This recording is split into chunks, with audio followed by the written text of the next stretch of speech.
been in a series called Be, and what do we need to be in order to love our neighbors better, and what is God calling us to be? And today, we're going to talk about something that I think for some reason is just difficult for people to be, and that is joyful.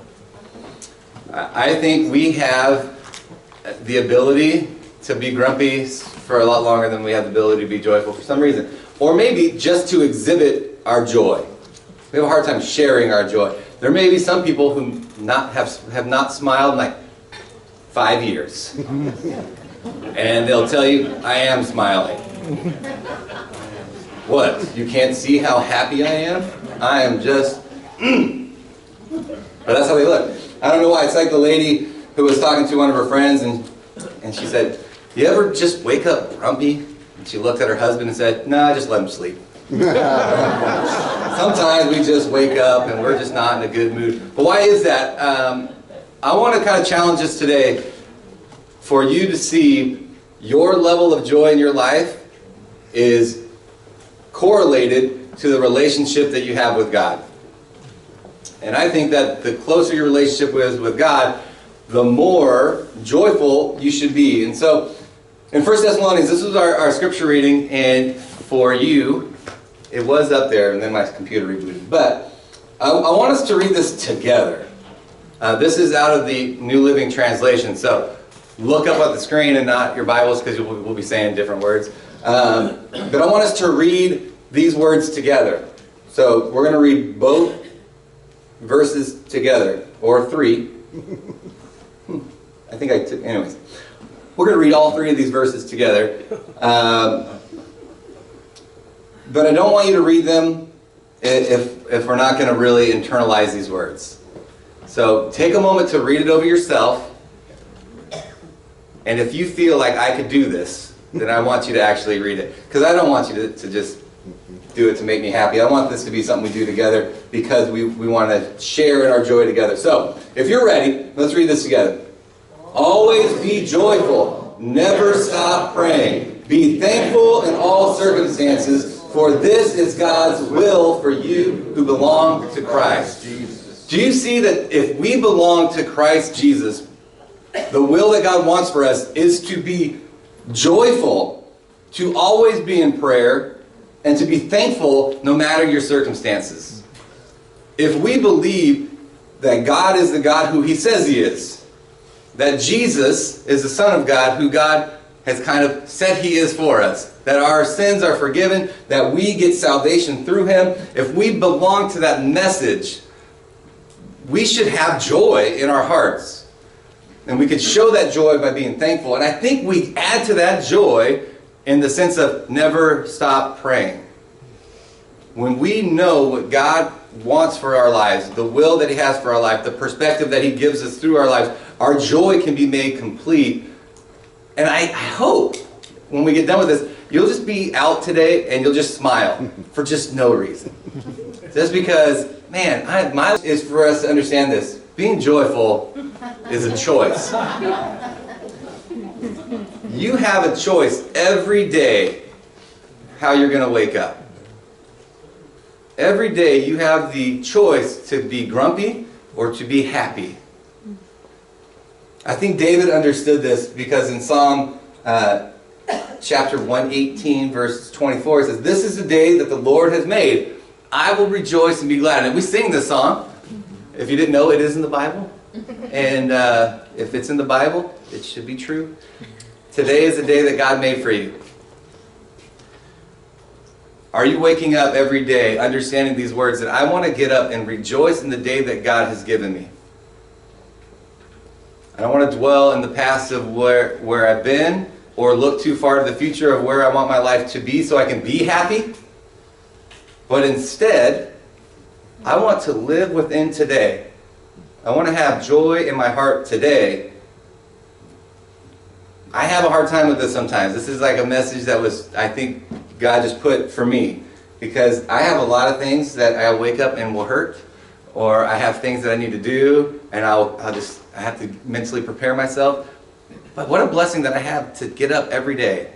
What a blessing is it that I have that God gives me another day to serve Him. another day to be alive, another day to go to work, another day to be with my family, another day to spend time with my children. I am blessed if that is all I get to do today.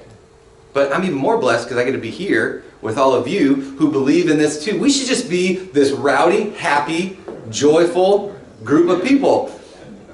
But why is it sometimes, not all the times, you look at the parking lot of a church and people are dragging themselves in. The line for the coffee is longer than the line to come in because we just need that spark to get us going. Getting up and worshiping the God that created you in His image, a God that sent His Son to die for you, isn't enough for you to come in with a pep in your step, a smile on your face, a joyful song in your heart, a happy handshake or a hug to the people who are around you. It should be a celebration that believers who belong to Christ are coming together. You know, out in the world, we are just one light in the darkness.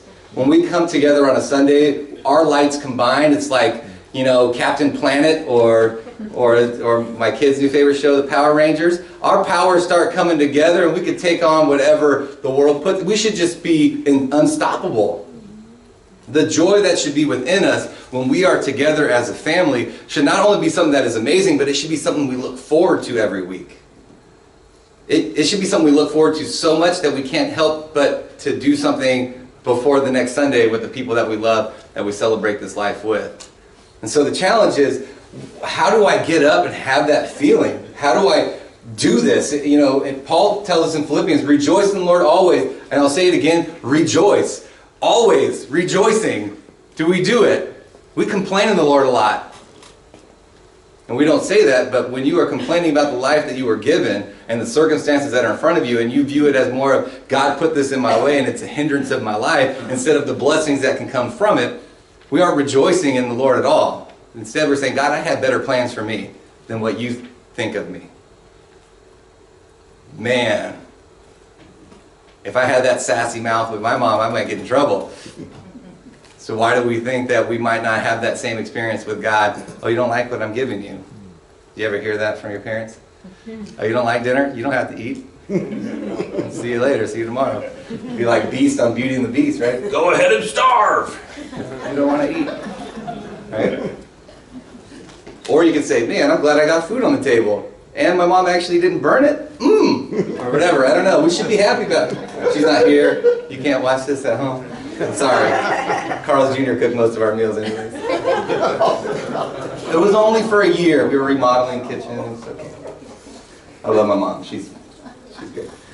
In Psalm chapter 30 and verse 5, this is something that should be able to get you excited about what you do when you wake up.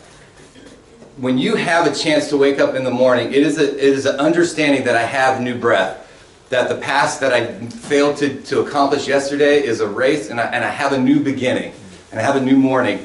And so in Psalms chapter 30, verse 5, it says, for his anger lasts only a moment, but his favor lasts a lifetime. Weeping may last through the night, but joy comes with the morning. Amen. You may have had the worst day of your life yesterday. I don't know. Yep. But joy comes in the morning. Wouldn't it be great if we spent every morning having the perspective of God gave me this morning? With joy in my heart, I can let go of all of the things that happened yesterday. For the anger that came with my mistakes and my failures, and I get to wake up in His grace and His forgiveness. That should be something that fills us to a point that we're just bubbling over. I don't deserve this day. I deserve to be back yesterday. But through all these experiences of understanding God's grace, His love, His mercy, His joy, we should have this. A joyful perspective. A joyful perspective. The thing that gets us in trouble as people is we have a problem with thinking the have to do things instead of the get to do things, right? So many of us will drag ourselves and say, I have to go to work today. But wouldn't it be better to have the perspective of, I get to go to work today. I get to make a living to take care of my family. I get to do something that provides for other people, puts food on the table, gives life to the rest of us because God has blessed me with the ability to do work. These kids, I have to take care of these kids again today. Man, what a blessing. The best gift that God could ever give us is I get to take care of my kids every day. I get to do that. I have a different perspective of that because I had a father who passed away early, so he didn't get to enjoy the rest of our lives growing up. I get this experience. I know that every day that I have with him, man, I get another day. Sometimes I'm on the border of that get to and have to. It's almost like I get to run away because it makes me kind of scared. I get to do this. I get to enjoy them. Some of us may be saying, oh, I have to put up with this spouse of mine. They are so stubborn, and I get to have a partner that God ordained for my life. That when creation was made, He found a spouse for me. And I wasn't able to have, with Adam, right? There was nothing in creation that could be his partner until He took something and crafted him a partner for him. And he was finally whole, and He says, this is why you're bone of my bone and flesh of my flesh. Like, God found us partners to give us. Now, all the time that doesn't work out for everybody. But in your moment of being in your marriage, if we view people as, I get to be with this person and what a gift they are for me, because God ordained them to be in my life, does that give you a different joy and perspective for you? Some of us may have a different get to in that situation, and that's okay. Maybe some of us are like, I have to go get a Valentine's Day gift for my significant other. This is the one where you get to say, I get to give a gift to my spouse or boyfriend or girlfriend, or I may get to sleep on the couch. You might have to as well. All right. If we had a different perspective, could you imagine if you looked at every perspective of what is going on in your life, that God is blessing you through it? If it's a trial, if it's a struggle, if you could see past it to understand what God is pulling you out through it, you might have more joy in your life than you could ever imagine. In Habakkuk, this is great. I came across this verse, and it really sat with me. I had to read it a few times, and I want just to share it with you because I think it gives us a true perspective of what God is doing within you when you trust in Him, and He is the God of your salvation. It says, even though the fig trees have no blossoms, and there are no grapes on the vine, even though the olive crop fails, and the fields lie empty and barren, even though the flocks die in the fields, and the cattle barns are empty, yet I will rejoice in the Lord. I will be joyful in the God of my salvation. The sovereign Lord is my strength. Isn't it incredible to view when all of my life seems like it is falling apart and all the things I'm putting so much time into are failing, even dying? I can look at God and say, but still my hope is in you, so my joy is made complete because I know that you are the God of my salvation. And that you, sovereign God, are my strength. Man, doesn't that just, what are you complaining about today? It's cold in this building. But you still have sheep in your barn. You got food in your fridge. You have a house over your, we have a spoiling of blessings. The fact that you were born in this country, and you know what? There is a lot of things wrong with this country, and I can say that. But the fact that you were born in this country, you are blessed. Because you have some things that other people just don't have. And if you don't believe that, go somewhere else. And come back and talk to me. You have some things. But Satan is good at taking your blessings and making them a curse to you. Because you have things, you think you need more things. I had this great experience last night. Renee and I went to some friend's house in the support group, and I didn't want to go. I was really tired. I was doing some work at the house, and all the way up literally until I had enough time to get wet in the shower. I don't know if I even was clean, but I got in the shower, and I put clothes on, and we left. And I was kind of fighting this desire to care to go, and it was the best blessing of my life. One, we're around parents of kids with special needs too, but I was talking to the couple that we went to their house with, and it is really fun for me to see people who just love the Lord and are open to Him, talking to them in whatever way it is. And we were talking about our kids, and Heather is the lady, she was talking about her son, Malachi, and this perspective of how her fears came to joy through it. And her fear was, she had worked with special needs kids her whole life. It's a very similar story to us, but something great happened from this. She felt God in a dream when she was younger, having this dream of holding a little kid, a baby, and looking at it, and its name was Malachi, and saying, Malachi, you are just so beautiful. And when they were pregnant with their son, they didn't want to know the sex until this baby was born. And they found out that this kid was going to have heart problems. She had a lot of pregnancy issues. They had 3 miscarriages before they had their first son, and then they got pregnant again, and they were told they were never going to be able to have kids, and on their second kid, it's coming around, and she just felt like, this is like a gift for you. This is the hinge on which I'm going to bless your life with, is the words that she kept hearing. And she was afraid, you know, my husband doesn't know anything about like dealing with special needs kids. He paints hot rods. That's what he does. He's into hot rods. He's not into taking care of special needs kids. This is going to be a difficult thing. And she just felt like she kept having this God just reassurance of this baby is going to be the hinge that is going to be how you and your family bless the world. And when the baby was born, it was born early. And it happened to be born on National Down Syndrome Day before it was even National Down Syndrome Day. And she remembers holding this baby when it was born and saying, Malachi, you are just so beautiful.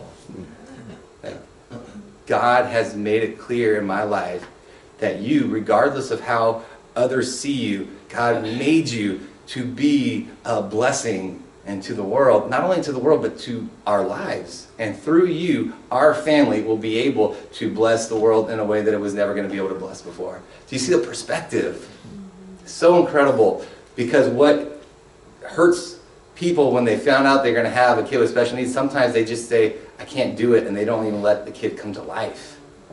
It's sad to know that even in 2009, when we had Micaiah, halfway through the pregnancy, they can say, you still have time. And I look at them like, you still have time to leave this room or it hurts you. But you have a perspective, right? Could you imagine that God looks at you when you were made and he had his arms around you and says your name? You are so beautiful. Man. You are going to do so much for this world. Would it change your joy to be held by the Creator and be told how beautiful you are? Proverbs 10, verse 28 says, the hope of the righteous brings joy, but the expectation of the wicked will perish. We have a hope. It's not an expectation of what God is going to do in our lives. It's not. I don't expect that God should or could do anything amazing for me. But I have a hope that he's already promised me eternity. I have a hope that drives me forward. The hope of the righteous brings joy because we have a hope of salvation. A hope of something so much better than what this world could ever offer us. And I hope that that is something that builds up within us. That we can be viewed and view ourselves as precious. That we are saved. That we are forgiven. That we are blessed because we have a King and a Creator. All of these things, I think, lead to this last statement that I want for you. We need to be joyful, always, praying about everything. If we want to love our neighbors in a really great way, the best way to do it is to allow the joy that we have in the Lord spill over and into their lives. If you've received any joy of being part of a family of Christ, if you received any joy in knowing that you're saved, if you received any hope or love or forgiveness from Christ, man, that should just be welling up inside of you. If you are driven by hope, it should be driven inside of you so much that it bubbles over. I don't know if you've watched the news lately. For 5 years or more, Californians have been begging God for rain. For about 5 years. Begging God. I even saw like drum circles. I saw like Indian rain dances from tribes in our area. I saw everything I could think of for there to be rain. And then when God finally blesses us abundantly, we complain to Him. But God's blessings are so full. Have you seen Orville lately? That when He blesses, even when we try to dam up the blessings to keep them all for ourselves, it goes right over the spillway. And you can't stop it. I want to say, instead of it being something that could be destructive, it's something that could be the most encouraging thing other people can see in their lives. Because they see you and they want to know, why are you just bubbling over with this love and joy? I'm not saying you have to go out and just be like, oh my gosh, I'm so happy, and fake it. But in your life, you should have a perspective that brings joy to other people. And so it says this in the Bible, in Romans chapter 15, verse 13. May the God of hope fill you with all joy and peace as you trust in Him, so that you may overflow with hope by the power of the Holy Spirit. I want to go back to the first little challenge that I said for you. The amount of joy in your life is directly correlated with the amount of time you spend with the Father. Your relationship with God will dictate the joy in which you have in your life. So if you start to find yourself complaining about life, if you start to find yourself complaining about all these things that are happening and just being down about life that has been thrown at you, I want you to know that you are anchoring to the wrong thing. And what you have cast your anchor to is dragging you down. And God wants to keep you afloat. Not just afloat, but He wants you to just be lifted up, pouring over. The same family I was talking to, I talked to the husband, who was the hot rodding painting guy.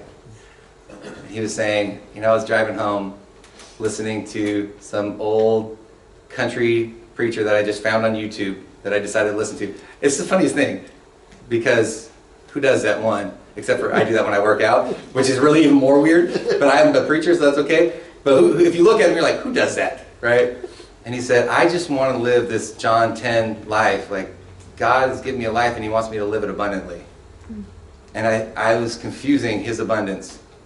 I was confusing it with, if I just worked more and made more money, I'd have more time and more things to spend with my family. If I just worked more, if I just accumulated more, if I just did more of these things, then my life could be abundant.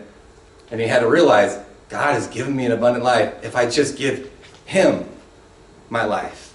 If I just give Him the things that I've been treasuring over Him, to Him, He gives me a life that is so abundant. I went to a party I didn't want to go to. I kind of wanted to go to. I didn't really. I left going, I said, Renee, we have to make sure we go home early. It was all in Auburn, okay? And I go, Renee, we need to make sure we get home early, because I had to preach in the morning. 11 o'clock rolls around, I'm still jibber-jabbering. And she's like, we gotta go. So, sometimes when God just needs you to see, you didn't want to come here, and you're leaving way more blessed than you thought you'd be. I will throw this out to you. Hopefully, some of you in here, you may not have wanted to come here today. But I hope you leave going, God just does things. I'm so glad I came today. And hope you leave going, I need more of whatever this is that we're talking about. I need to see more of this joy in God. And I want to give you a secret. Look at the people around you. Make a relationship. If you see a frown, help them turn it upside down. We get to help each other see that hope and joy that God has already given us. Because He's looking at you going, how much more do I got to give you? I gave you heaven. I took your sins away. But He's willing to say, but I'll keep giving you more. I just need you to open yourself up, because I want you to have a life that is full, that is abundant. I want you to have a job when you see it in the perspective that I want to give you, that you just can't wait to go, because you know why you're going. And it has nothing to do with making a paycheck. That when you go into your homes after a hard day of work and you just want to lay on the couch, you see your kids running at you and you go, oh man, I'm so blessed. I have these kids or grandkids or whatever it is for you. A spouse. Man, I'm so blessed. Let's live in that blessing. Let's go to God and pray. Dear Father, Lord, you're an awesome, incredible, and amazing God. You give us more than we could ever put into a storehouse. You give us more than we deserve. You give us more than we could ever pay back. And God, I just pray that we see our lives in a way that we can just live in it. No strings attached. It's unconditional. Our joy doesn't have to be conditioned on other things except for receiving it from you. God, you've given it to us. Help us to live in it. Help us to promote it. Help us to give it to others, especially those who are hurting because of whatever Satan is throwing at them, that we can just say, there is a better avenue for you. There is something so much more for you. And God, I just pray that we can understand that we are saved people. And when you deserve death, and you are pardoned, and you aren't joyful, what's going to get you there? And I just pray that we can see that and live in it, and know that you are our creator, and you love us, and you want the best for us. Help us to rely on that promise and on that gift, and help us to live a life not just worthy of the calling, but one that celebrates the calling that you've given us in our lives, God. I praise in your Son's name. Amen.